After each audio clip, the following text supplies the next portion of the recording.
Then Ibn Hisham says, and he's coming back to something we talked about, so it should be easy now. Also, original text. ويغني عن الخبر مرفوع وصف معتمد على استفهام أو نفي. It means freeing from a predicate. Freeing from a predicate.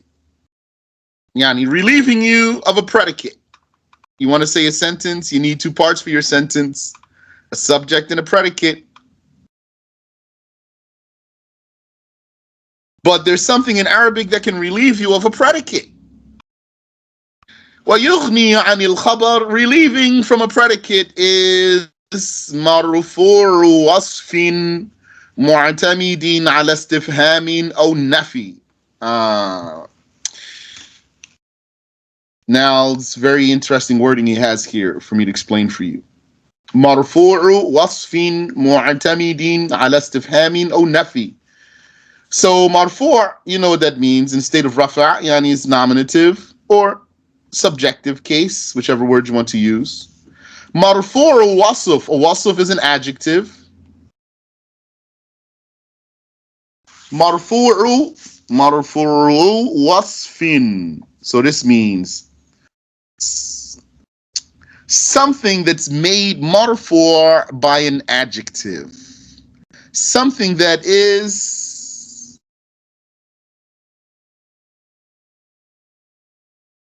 marfu' by an adjective instead of a verb. Because originally, what's going to make something marfu'? A verb. For example, you say qama zaydun. So zaydun is marfu' because of the verb qama. Zayd stood. Qama zaydun. Daraba amrun. Amr struck. But sometimes a noun can do that to another noun. A noun can make another noun marfu'. And that's what he's going to show us. In particular, though, here, an adjective that's going to make another noun marfu'. Should be clear for you. We talked about this two separate times. Now he's documenting it here, the actual rule and case. So he's going to unravel it more for us. Hopefully it's nice and clear for you, inshallah. So an adjective now, which is a type of noun, is going to be making another word, ism, another noun, marfu'. Marfu' wasfin. So this thing that is marfu', this is what's going to free you from a verb. This was going to free you from a predicate. This is what's going to relieve you from a predicate. And this wasf, this adjective here, that's our mubtada. The mubtada, the subject of the sentence. So we're talking about here having a mubtada, which is an adjective in this case, a wasf. This adjective, which is a subject of a sentence, so it originally requires a predicate to tell about it. And being a subject means it's making the other word marfu'.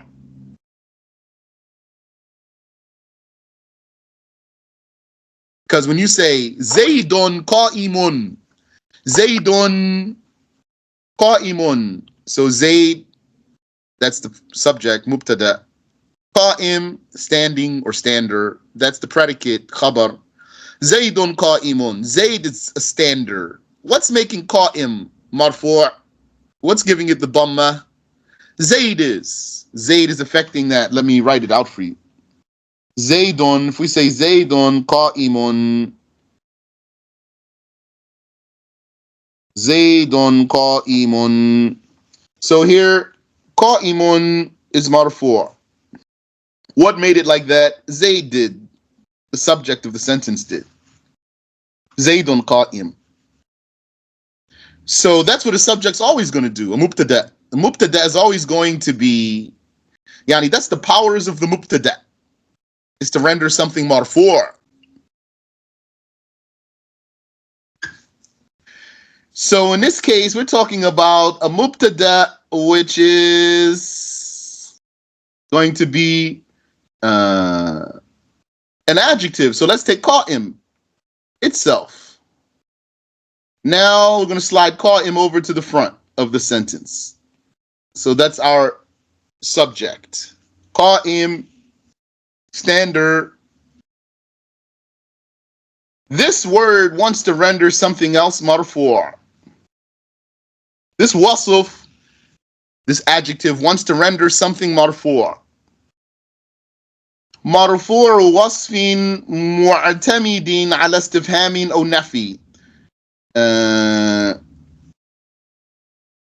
نحو, for example, أقاطن قوم سلمى أقاطن قوم سلمى وما مضروب العمران. All right. So this case is, as I mentioned for you, I'd say it's maybe a little bit advanced. This case is not in al-ajrumiyah.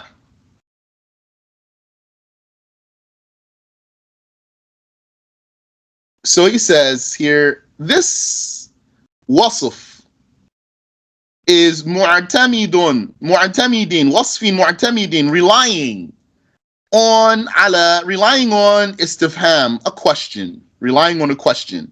So for example, if we bring this question here, Hamza, aqa'im, a stander? That's a question by my inflection. A stander? Or even if we said hal qa'im? Still a question. Oh, nafi, or a negation, relying on a question or a negation. So we could say also, for example,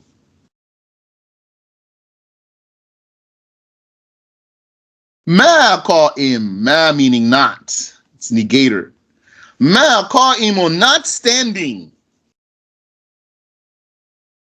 So this question or this negation, it's like a back brace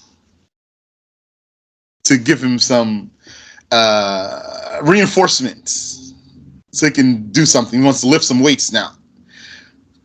What do you call qa'im? Wants to lift some weights. He wants to lift something heavier than a normal khabar. He wants to lift something heavier than a normal khabar. So he needs some support. So he puts his back brace. His back brace here is in the form of a question or a negation. And now, if we say Zaydun, for example, Aqa'imun Zaydun, you might say, huh? That's what? What's going on here? Looks like a normal, regular sentence to me. So the way to break this sentence down is to say, ma, pull that up actually. Ma is linnafi, it's for negation. Well, qa'imun is mubtada, subject of the nominal sentence. Marfu' in the state of rafa'. Wa alamatu raf'ihi dhamma, its sign of rafa' is a dhamma. Wa zaydun, and zaydun is fa'il, verbal subject, not khabar, fa'il. Verbal subject, fa'il. Sadda masadda al-khabar, that fills the space of the predicate. A verbal subject that fills the space of a predicate.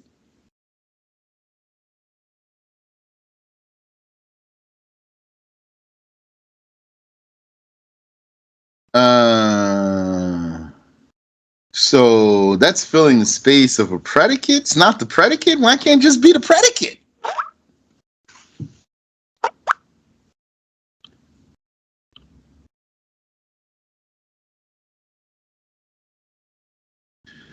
Why can't just be the predicate, Yani? Well, for one thing, Zayd is more definite than Qa'im. Zayd is a man's name. Qa'im, that's indefinite and it's an adjective. So Zayd is more definite, so it can't be the predicate. So then you might say, why can't it then be the subject? Mubtada. Good question. I'll come back to that for you. Yani, it could be. It could be.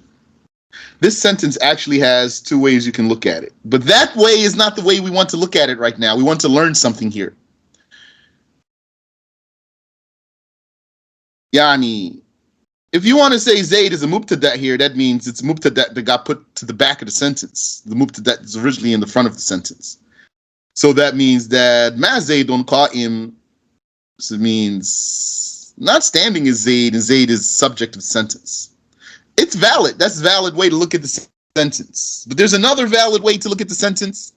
This is the way that Ibn Hisham wants to tell us about here. So according to this way, Zayd is not a mubtada that got pushed to the back. Rather, Zayd is a fa'il. He's not a khabar also, so he's a fa'il. The subject of a verbal sentence. So then you say, where's the verb? So like you know already, Zayd is taking advantage of qa'im being an adjective because the adjectives are verby. The adjectives are verby. So Zayd is basically using qa'im as a verb. So ma qa'imun Zaydun is like saying ma yakumu Zaydun. Ma yakumu Zaydun. Zayd's not standing. Zayd's not standing. So Zayd in this sentence that I just wrote for you in green, ma yakumu Zaydun. Zayd is called fa'il. Fa'il, not mubtada. And it's not khabar either. It's neither a mubtada nor a khabar. This is not even a nominal sentence. This is a verbal sentence here. Ma yakumu Zayd. Zayd's not standing. So what we did was it's like qad yuqal qa'im came along. So here's an established sentence here. Ma yakumu Zaydun. And then qa'im came along and he said, hey, look at that sentence right there. I see qa'im, yakumu is in that sentence. That's my cousin. Yakumu, he's my cousin. I can take his place. Let me go over there and talk Yakumu right out of his space. Hey, Yakumu, let me stand there. Okay. So then Yakumu gets out of the way here and he lets his cousin get there. Says, go ahead, take it. It's all yours now. So Qa'im goes there. Qa'im.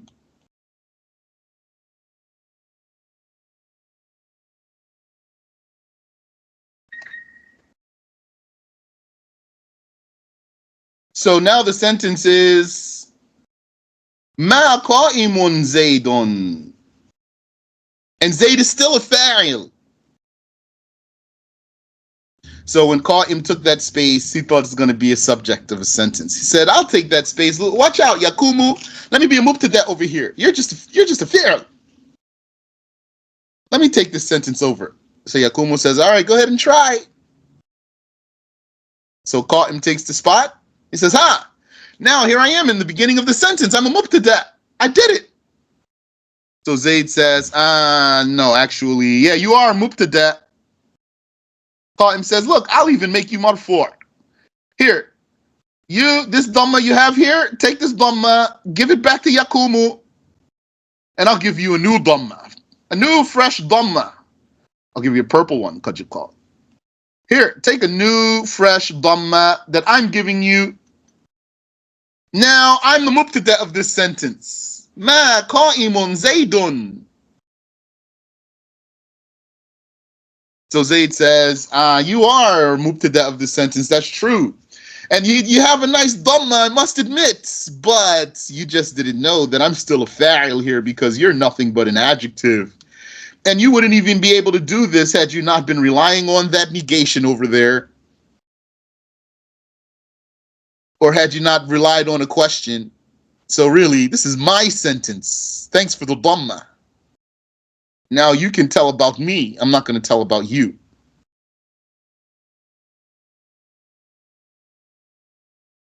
So that's what happened there. So Ibn Hisham says, وَيُغْنِي عَنِ الْخَبَرِ مَرْفُوعُ وَصْفٍ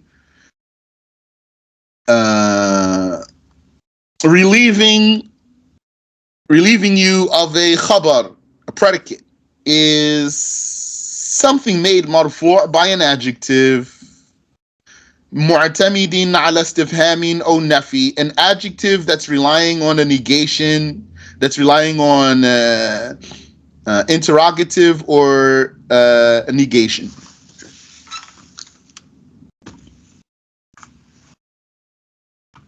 Nahu, such as أقاطن قوم سلمى.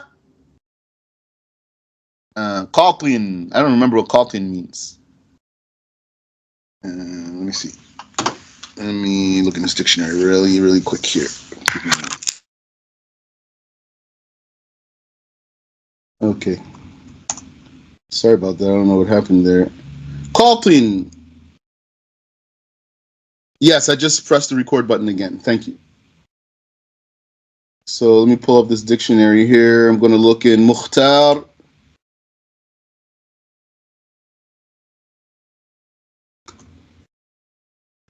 Bismillah. Mukhtar as-Sahah.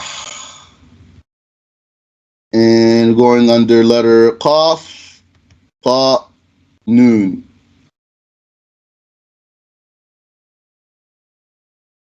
قطعنا بالمكان أقام, to reside, to settle. وتوطنه, yeah, to take a residence. فهو قاطن, so therefore one is قاطن, a resident, a resider or residing one.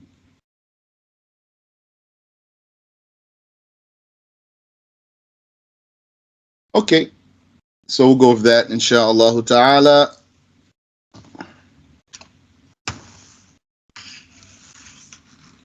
So, أقاطن قوم سلمى, residing or a resider is the people of Salma or are the people of Salma. So qatin, that's sifa, a wasf, an adjective, relying on a question. It's making qawm marfu', and qawm is mudaf and Salma is mudaf ilayhi. Salma is a woman's name. Aqatinun qawmu Salma.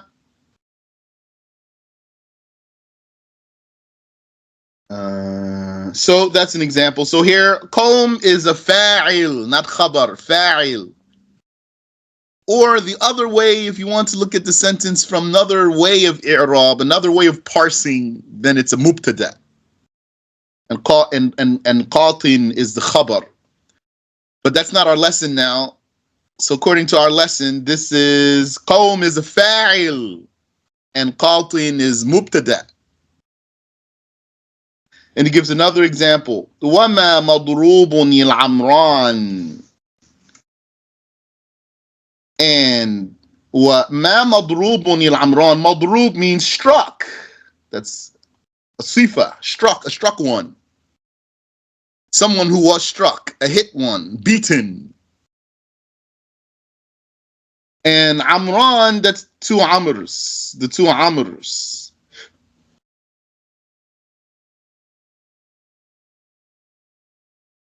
The two Amrs is the Amran. And Ma is not. It's negation.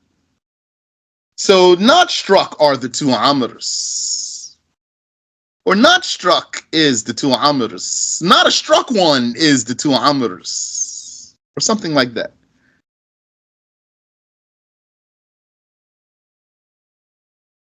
So Ma is the negating particle here. Madrub is the mubtada, marfu', the state of rafa'. And it is rendering Amran marfu'. And its sign of rafa is the alif. Sign of rafa is alif. I should have asked you first before I told you. Amran, what's the sign of rafa for Amran? You're going to tell me because you know, inshallah. Alif, because that's muthanna, dual form.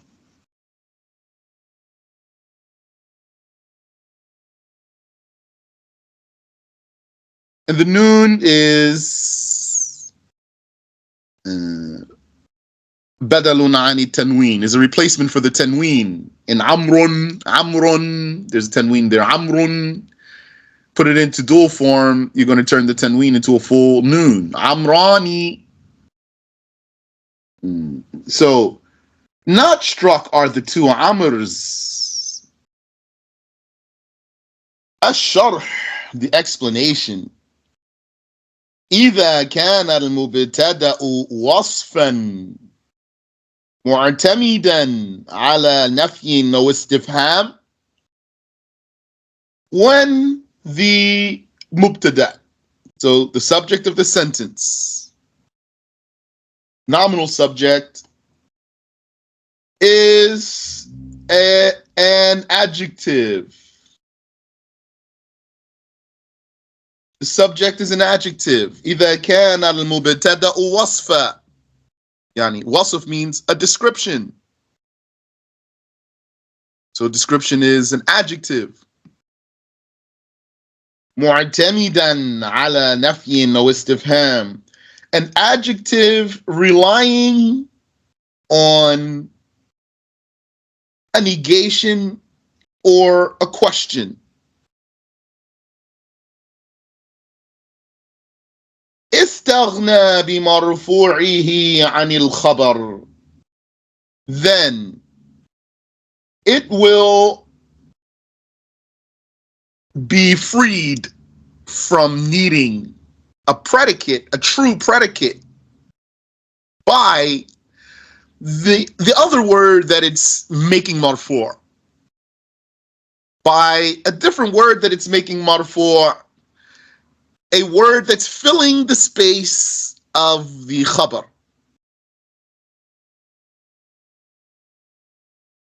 So as we're going to see, this word is going to be called fa'ilun sadda مسد الخبر. فاعل سد مسد الخبر. A doer, yani a verbal subject, the subject of a verbal sentence. So it is itself a subject. Fa'il here means also subject, but it's verbal subject. So being a subject needs its own predicate. A subject that sadda, that filled masad al-khabar, the space, that filled the space of a predicate. So we're dealing here with a sentence that has two subjects. Every sentence needs two parts at least. Arabic language has a way to make both parts of the sentence a subject. But of course, it's going to have to mean that one of them is subordinate, because there's no way really to have a sentence without a predicate. So a sentence with two subjects, someone might say, how's that? You can't have two captains for a ship. Yeah. So one of them is going to be superior to the other so that the focus is on it and the other one is telling about it. So, or in other words, we're basically talking about here fusing two different sentence types into one sentence.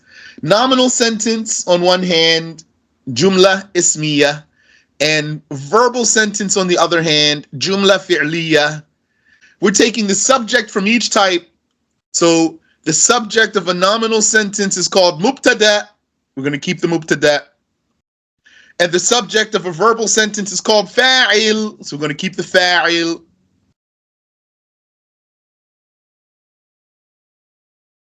And then we're going to put those together and make a sentence from those two. So he says, when the Mubtada is, here are its conditions. An adjective relying on a negation or a question. Now, you might say, well, where'd these conditions come from? How did the scholars make up these conditions? And the answer is, as you should know, if such a question came to your mind, they didn't make up these conditions. Remember, the case of the Arabic grammarians is like the case of some people who encountered a structure already built. They didn't build it. They found it built already. So what did they do then? All they did was describe it. So they looked at that structure from the inside and the outside, top to bottom. They inspected every nook and cranny of this structure and then gave you all the detailed blueprints. But they're not the ones who made it. So this is what they found in the Arabic language, and then they're explaining it for us. When a mubtada is an adjective relying on a negation or a question, استغنى بمرفوعه عن الخبر, then it will, by what it's making marfu', be freed from needing a khabar. Here, استغنى بمرفوعه. استغنى بمرفوعه. What does that mean? Remember, when you have mubtada, let's say Zayd, and mubtada needs a khabar. So let's say qa'im, or if you want a new example, let's say Amrun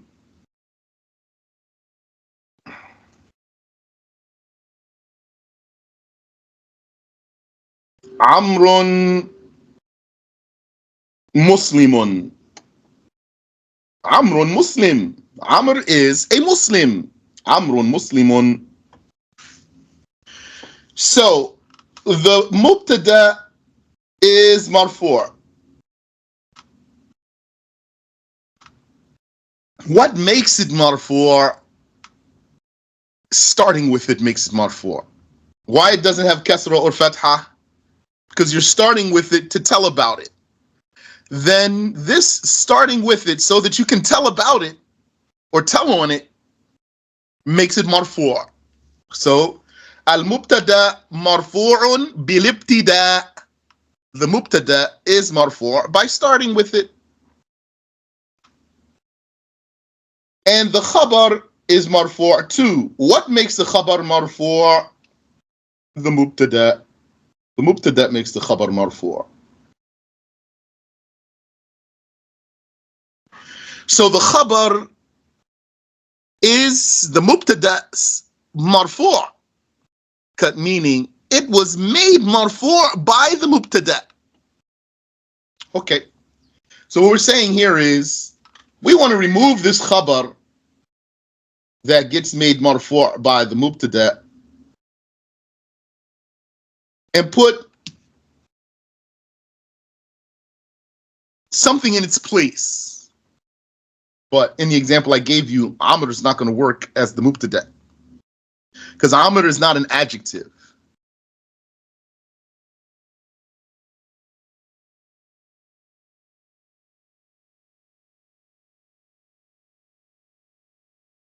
But I just wanted to explain for you these words. When he says, istaghna bimarfu'ihi, Istaghna means becomes free from needing, becomes independent. Al-istighna. Istaghna becomes independent. Bimarfu'ihi, by what it's now making marfu', which is not going to be the original khabar, but it is making something marfu' like it would do to a khabar. Since it's doing that, it doesn't need a khabar anymore. So he says, istaghna bimarfu'ihi anil khabar. It becomes free by what it makes marfu' from the khabar, the original predicate that it would have, that it would also make marfu'.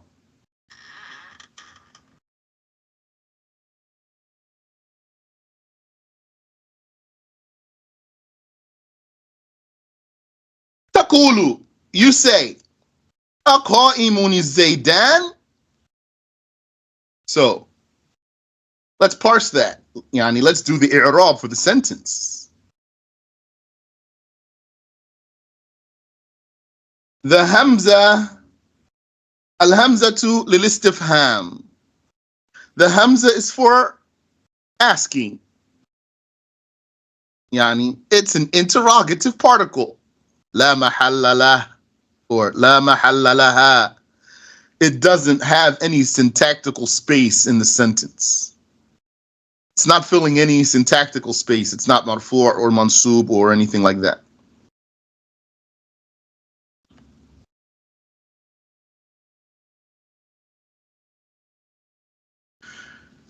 Qa'imun, a stander. Stander, that's an adjective.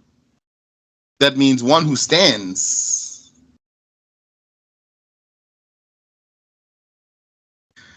And it's marfu'.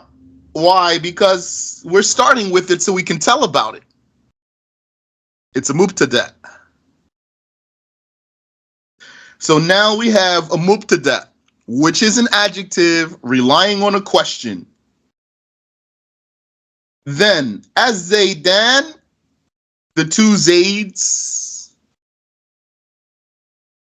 as Zaydan is marfu', and the sign of rafa' is the alif, li'annahu muthanna, because it's dual. Not going to say aqa'imun Zaydain. You have to say aqa'imun Zaydan. So, the most literal way I can translate this is a stander is the two Zaids, as a question, relying on the inflection to show the question. Or a stander are the two Zaids.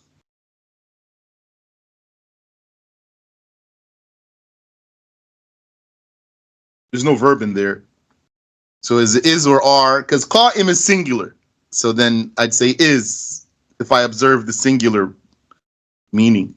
But as Zaydan is dual, so I'd say are in the translation to observe the plural in the English. English just only has singular and plural, doesn't have dual. A stander is the two Zaids, or a stander are the two Zaids.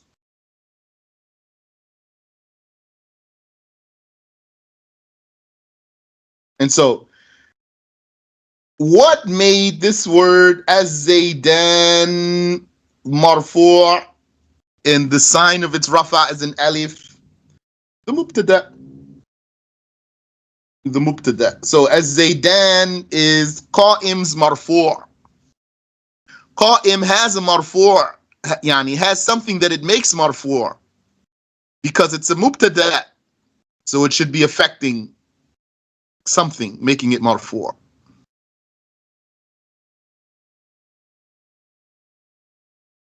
So as Zaydan is the marfu' of qa'im, but Zaydan though is not a khabar.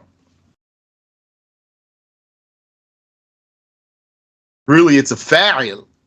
So it is itself a subject. So this sentence has a kind of a circle in it. because qa'im is making az-zaydan marfu' by being the initiated subject that's supposed to be told about. And az-zaydan, though, it's a subject in its own right because it's a fa'il. So then as a fa'il needs something to tell about it, which is going to be qa'im. So let me not jump ahead, though. I'll try to just stick to the words here.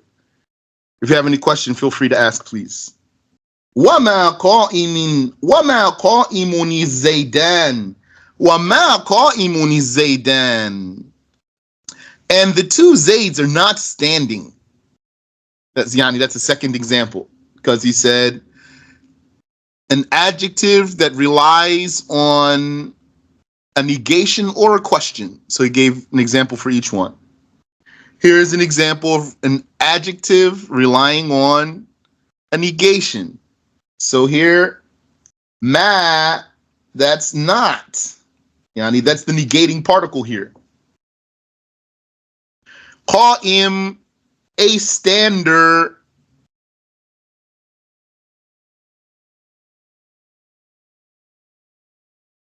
Ma, qa'im, not a stander. So here we have a mubtada, initiated subject. It wants to be told on. Informed about, told about. It wants to be known. Like it's saying, tell about me. Say something about me. So it's a mubtada. Being a mubtada means it has powers. Being a mubtada means it has powers. What's its power? Its power is to render something else marfu'. So it's rendering this word after it marfu' as zaydan, and the sign of rafa is the alif because it's dual. So you're not going to say wama qa'imun zaydain. The two Zaids are not standing. You're going to rather say wama qa'imun zaydan.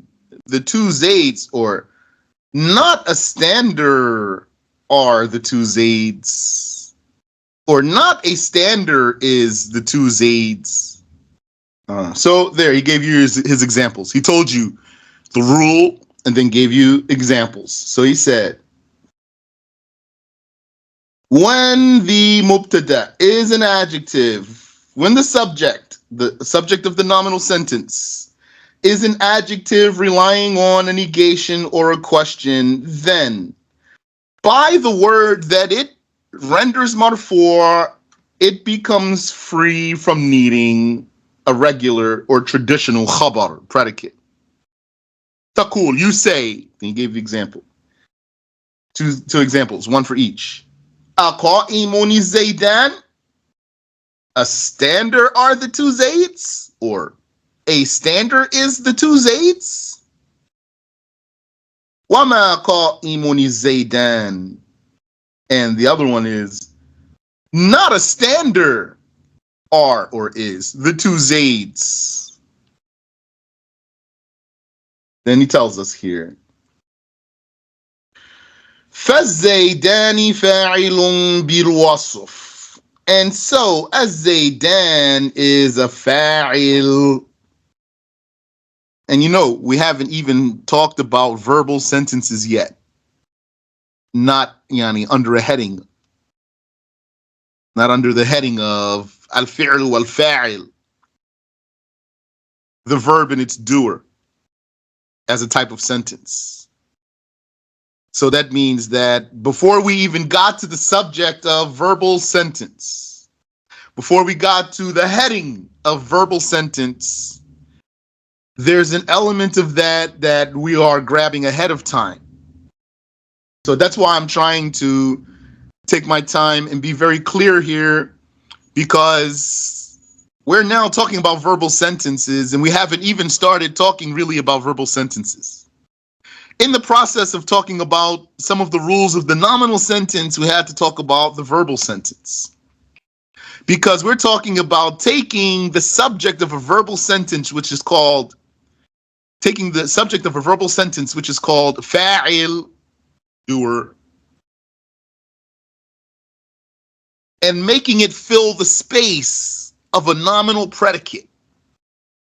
So I think all that's clear for you, insha'Allah ta'ala. He says, فَالزَّيْدَانِ فَاعِلٌ بِالْوَصْفِ. As Zaydan in both examples is a doer, meaning the subject of a verbal sentence, and it's the doer of the description. It's a doer of the adjective. Doer of the adjective? Yeah, we talked about that. Because the adjective is what? It's verby. It's not a verb, but it's verby. So since the adjective is verby, then it's possible to commandeer that adjective and set him up like a verb and use him like a verb. And this is going to come back to, insha'Allah ta'ala. Yani, I'll give you a hint right now. You know how when we say, for example, comma, there's a pronoun built in there, right? Huwa, without us saying huwa. That's clear for you by now. That's past tense. Comma, he stood, without saying huwa. And same thing. Yaqumu, he stands, without saying huwa. So huwa is built in. And you say, kum, stand, and then the meaning is anta, you. Kum, anta, stand, you. So there's a pronoun built into these verbs without us saying them. You should know that the adjective has a pronoun in it too. Take that for now. It's going to be very helpful for you. So when you say qa'im, stander, really it means huwa, stander huwa, qa'imun huwa. The huwa is built in. So that's how verby the adjective is. Now, we're not going to dwell on that. I just wanted to give it to you. It's going to be helpful for you later. And maybe that's helpful for you now too, so you can see, to make it easier for you to see how the fa'il, how the verbal subject is commandeering the mubtada and using it as its own predicate.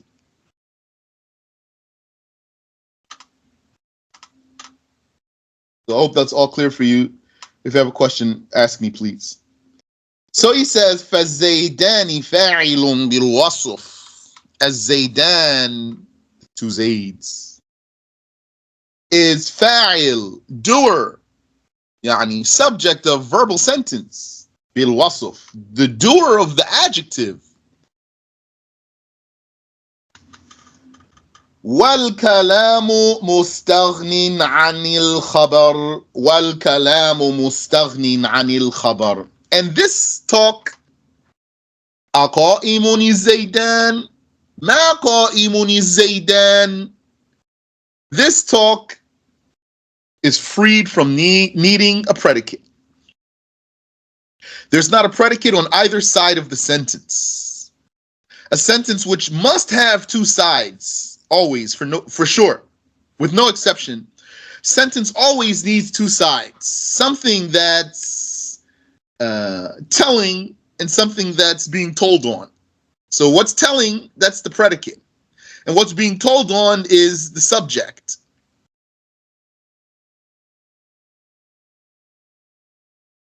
Arabic language has for you a sentence form that's free of the teller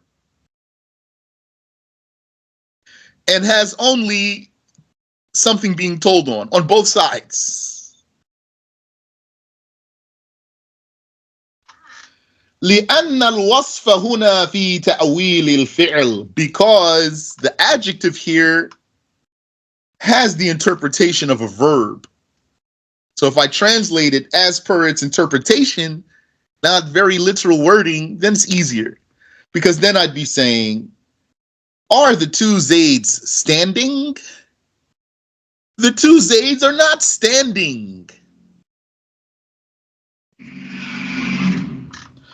Ala tara, do you not see?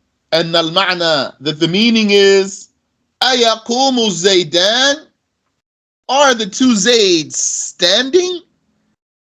Wama yaqumu Zaidan? The two Zaids are not standing. وَالْفِعْلُ لَا يَصِحُّ الْإِخْبَارُ عَنْهُ. And when it comes to a verb, it's not valid to tell about a verb. It's not valid to tell about a verb. What does that mean? That means it's not valid for a verb to be a subject of a sentence. A verb can only be a predicate of a sentence. So what he's saying to us then is, so the Mubtada got reduced in rank in the sentence. Yes, we do have here, one might say, a double-edged sword here. Yani two-sided, a coin with two heads. Instead of heads and tails, only heads on both sides. Subject and subject. One is nominal subject, one is verbal subject. But, like we said, it must be in reality, though, that one of them has to be reduced.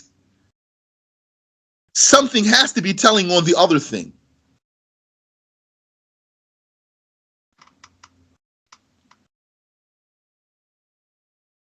فَكَذَلِكَ مَا كَانَ فِي مَوْضِعِهِ. So just as it's not valid for a verb to be told on, yani to be a subject, likewise, whatever is in the verb's place can't be told on. So what that means is, in this case, the Mubtada got reduced to being the predicate of the sentence in meaning. In meaning, but not in function. In meaning, but not in function. It kept its function. The Mubtada kept its function, which is to render the word after it marfu'. Just like it affects the Khabar, the predicate, and makes it marfu'. But in meaning, it got changed because it's now the thing that's telling, not what's being told on.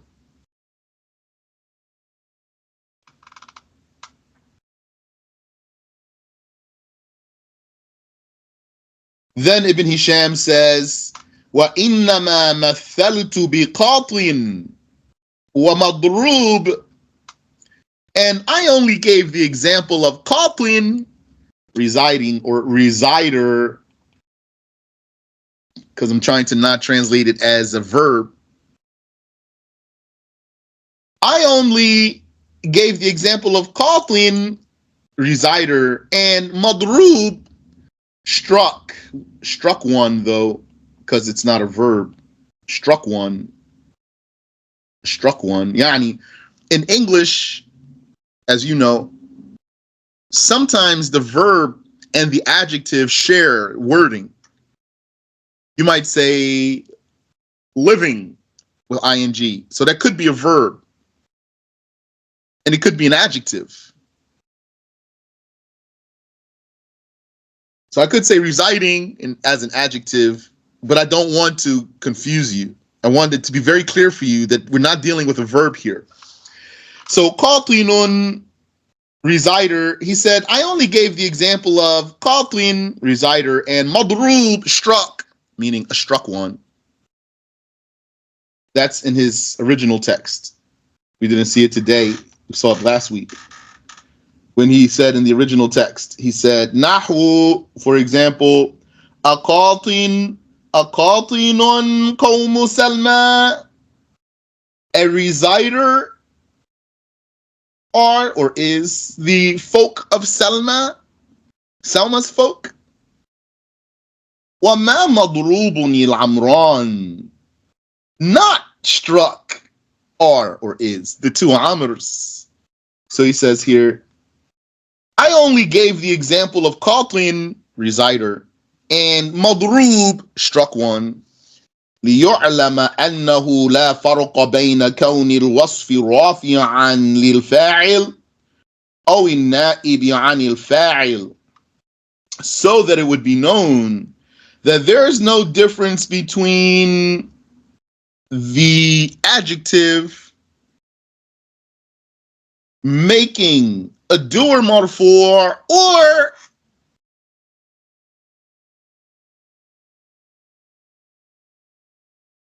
a vice doer, a replacement doer. Meaning here, because all of this talk here goes back to verbal sentence. We're still in the topic of nominal sentence. So what we're talking about now, you should pay close attention to it, so that when we get to the verbal sentences, if Allah enables us, may He make it so, Ameen, then you're going to be set up and ready. It's already going to be clear for you. What's fa'il? Doer, meaning subject of verbal sentence. What does he talk about here, though? An-na'ibu anil fa'il. Na'ib means replacer, replacement, or stands in the place of, the stead, the doer's stead, yani the one who stands in his place. What's that? That's the subject of a passive voice sentence. So if you were to say, Zayd was struck. That's English sentence, obviously. So Zayd here is subject of this sentence. Who struck him? It's not in the sentence. Whoever struck him is not mentioned in the sentence. So that means that the actual striker, the actual doer of the verb, is missing from the sentence altogether. So who received the strike? Zayd did. So that means that the subject of this sentence in meaning is really a direct object. That's what passive voice means. It's another reason why Arabic is, yani, not that the English isn't clear, but the terminology of the Arabic grammarians is clearer, is better. This makes you understand what's going on. You say passive voice, what does it mean? They're going to tell you, it's form of the verb, the tense of the verb, such and such. Okay, all that boils down to say passive voice means the subject of the sentence is a direct object in meaning. The real meaning or original meaning is blank struck Zayd. So Zayd is direct object. He's struck. Then we're going to remove blank, put Zayd in his place as the subject. Now it's going to become Zayd was struck. So the direct object became the subject of the sentence.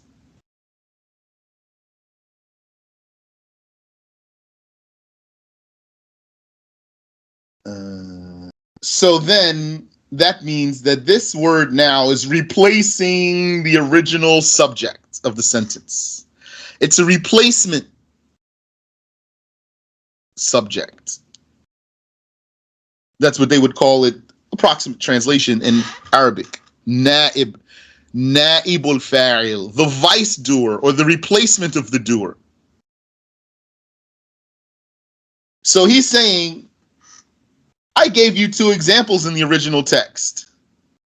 One example is the case where the adjective is making a fa'il marfu'. So the fa'il, I've been saying fa'il is a subject of a verbal sentence. That's what I've been saying to you. That's correct. But it's not most accurate, which is fine now because we're just getting used to this information in the first place. When we say really fa'il is subject of a verbal sentence, that's true. But more accurately, fa'il is the subject of an active voice sentence. So it's, I think, too much information to throw the word active voice and passive voice in there right away. Need to understand the case first. Now we can add active voice, passive voice. So fa'il is the subject of an active voice sentence. And maf'ul, or not maf'ul, but na'ib fa'il is subject of passive voice sentence. Passive voice sentence. So he's saying it works either way. The mubtada, which is in this case, an adjective that's relying on a question or a negation, is using its powers to make a word marfu'. So it's yani qad yuqal, he's pointing his fingers, the electric bolts coming out his fingers, he's hitting that one, making him marfu'. This one is making marfu'. What's his case?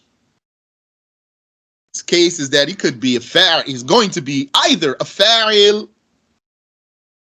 the doer of an active voice sentence, the subject of an active voice sentence, or a na'ib fa'il, the subject of a passive voice sentence. Either way, active voice or passive voice. This mubtada, which is an adjective relying on, which is in particular in this case an adjective relying on a question or a negation, can make the subject of an active voice sentence marfu' and fill the space of a khabar, or the subject of a passive voice sentence marfu' and then fill the space of a khabar. So I'm so afraid that so many words there. If you have any question, feel free, please.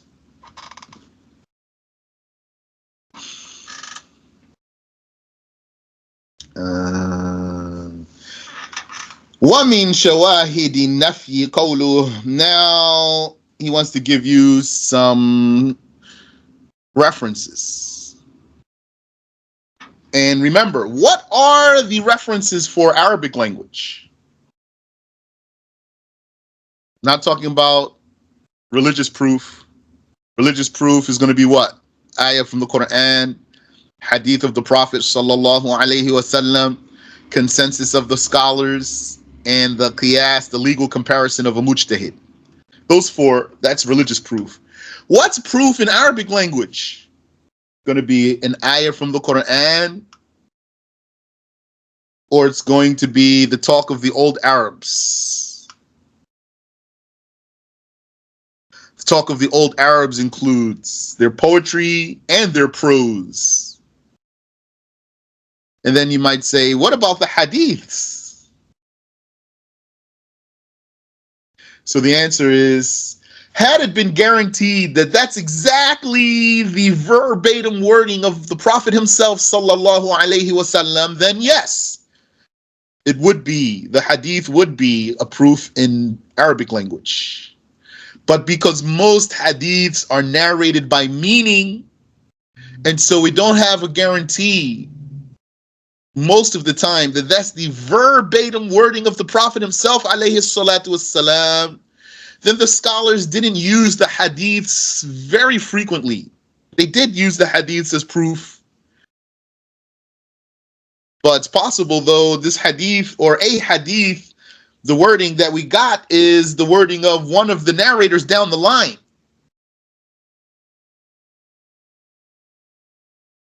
So they really give priority to the Quran as a proof in Arabic language and to the speech of the old Arabs more than they give to the narrated hadiths, the narrated prophetic hadiths. So he wants to give, when he says, وَمِن شَوَاهِدِ النَّفِي, amongst these citations or references, it's like he's saying, a proof. And then it's going to have to be something from the old Arabs.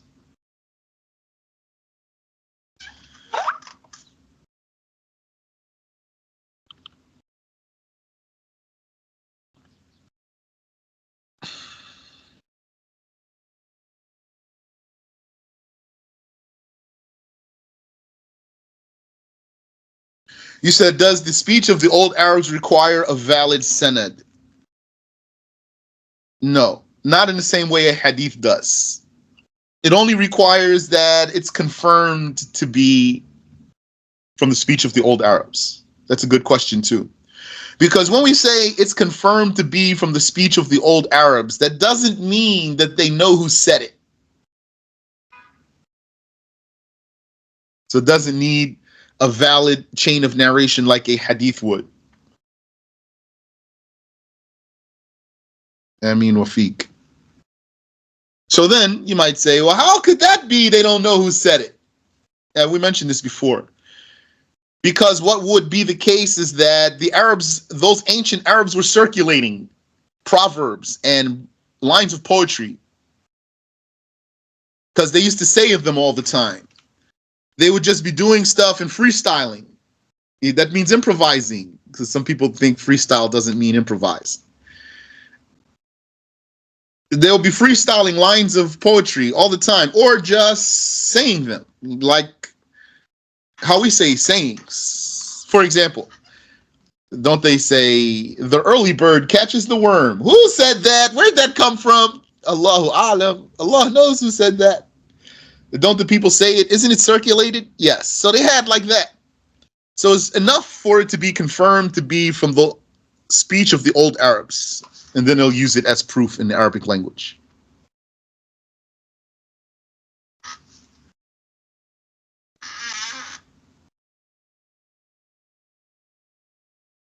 So he gives an example here. He says, وَمِن شَوَاهِدِ النَّفْيِ, amongst the citations for the negation is قَوْلُهُ, the poet's saying. The saying of the poet, قَوْلُهُ, who's the poet? Might be known, might not be known. I'm not going to look to see, when a lot of times what the scholars do is, they'll do like he did. He didn't say who said it. But then what happens, like in our time, now what do? We take those old books of the scholars, which were manuscripts, we type them up, right? When we type them up, so that means we're basically preparing them for publication. Okay, so when we do that, then what do those publishers do, and those editors, what do those publishers and editors do? They do some research, and then they put footnotes for you, and then they'll tell you, oh, when he said qawluhu, his saying, Fulan is the sayer, for example. The author didn't say it. Whoever typed up the book's going to tell you in his footnotes. Or he might say, the sayer is unknown. But the original author so many times is not going to say, who is he, and is he known or not known? He's just going to give you the reference. So he says, well, qawluhu, qawluhu is the poet's saying, خليلي ما واف بعهدي أنتما إذا لم تكونا لي على من أقاطع.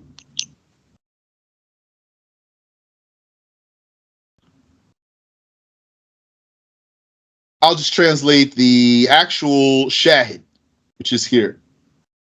خليلي, my two best friends. ما واف بعهدي أنتما.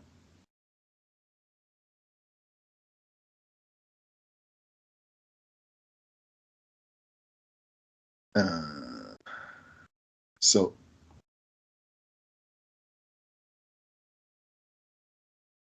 ما واف, waf here means fulfiller. I hope I spelled that right. It might be with one L, or maybe you can do it both ways. Ma wafin, not a fulfiller. So fulfiller, that's the adjective. Ma is the negation. Ma wafin, not a fulfiller bi ahdi, of my promise. Antuma are the two of you. Not a fulfiller of my promise are the two of you, or is the two of you. So that's the reference here. And then he continues, gives you the rest of the line too. Now that's in this copy I'm looking at here that I'm sharing with you. Let me see in my copy here.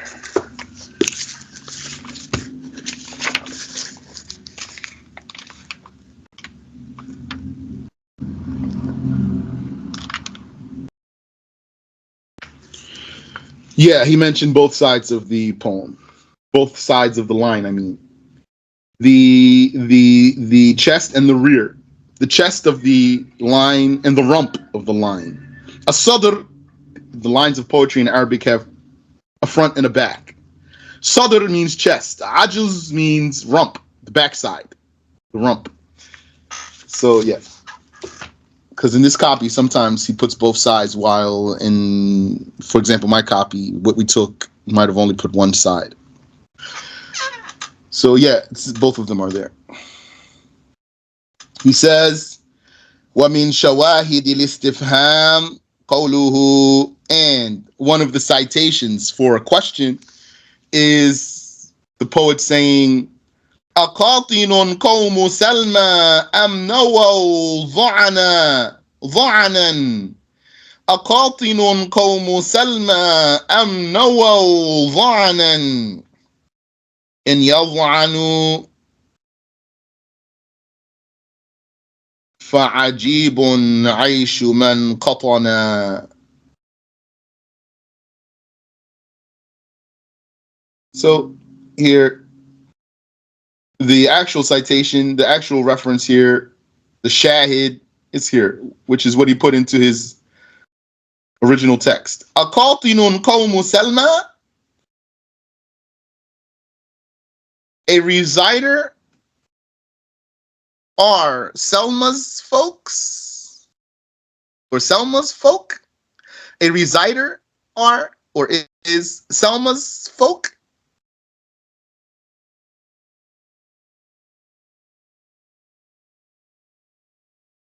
Wallahu a'lam, and Allah knows best. So that's it. He said everything he wanted to say there. He taught us the lesson that he wanted to teach us. And then he's going to go on and talk about how the predicate could be, how a sentence could have multiple predicates.